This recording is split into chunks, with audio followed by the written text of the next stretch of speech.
Hi ma'am, ngasigi video sidi aikoi Khulgi iyamba ama luhonggadauba leibako adugi aise chatkena loisanba loire.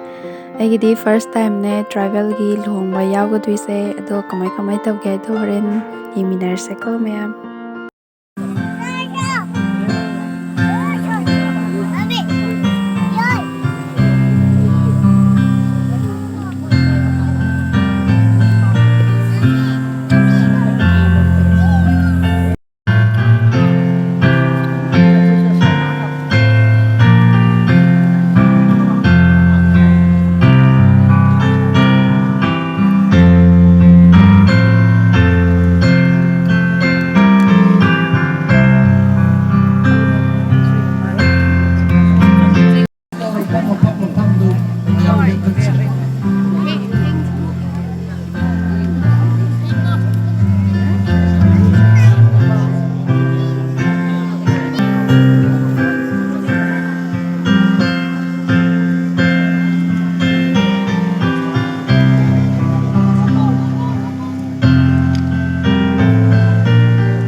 Ngasi numi nasi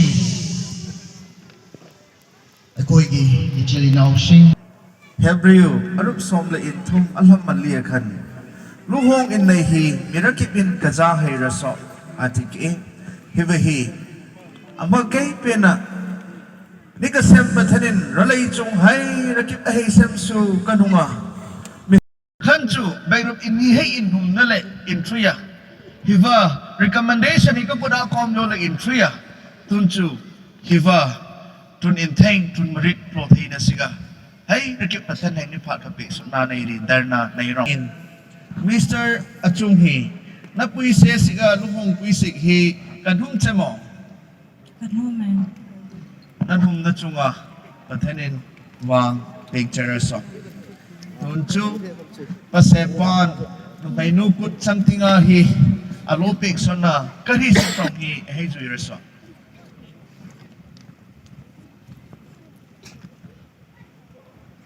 Mr. Achung Ken Miss Stacy Nanghi Pathenin Alay Mantlu Peg Eng Dung Juya Tuninga input Netless set Huile in rank Sara Kachanga Kanay Kachang Inong Aini Inhi Thinan Anitren Alayak on candle hi Mansuk Beirut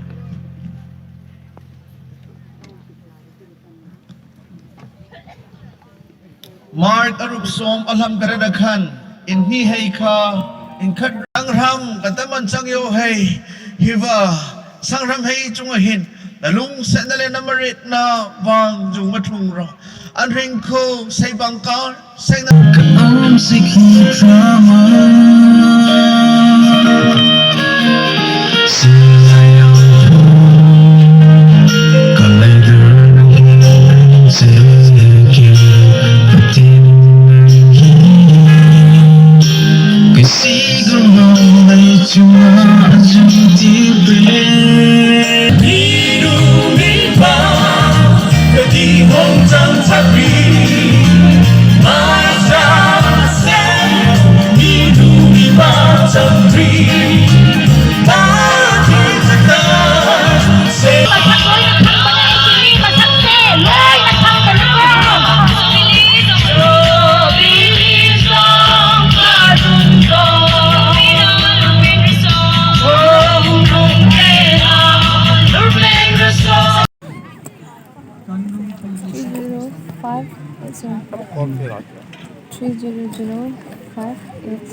Olive thang ro.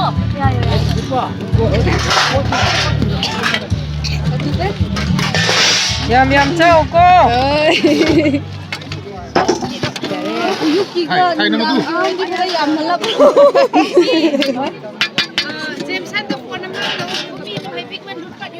점프 까면 돼. 거기 점프 오기. 오,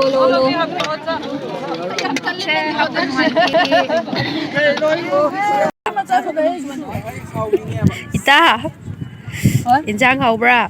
Wow, ma'am, ngasidi ayukiga nungdangi oibani karantale no chathak hai karandang nói lộ. Hi miyam, hojik se koi luhongba chatlaga halabani. Adu sak yam jar koi ta. Chare. Hojik se koi dress change torni night gathering idamakta. Hojik dress amuk change hapkrani ko. Habadi night gathering gi dress ti sigummasina yararoi hapani. Aduga kokse hinka scarf na yetlaga chunung pena so tawlo jise kose noi moi sabi myam se misap ko jagot ne bako ki ka ton pen degi nurom degi akhoi khun sida luhong mai lakpa adu oi ding yo lakpa ne no sikum pa Trang hào bro ma'am. hawe jise koi program lo bagi akhoi ita tin la ita ko da mane view ma'am like to view kasi ding ang tani celebrity ang tani Yam sunu ngai choi bagi.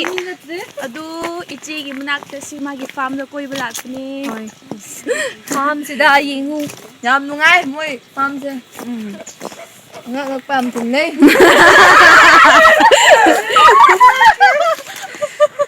uhay da ba yam theng nei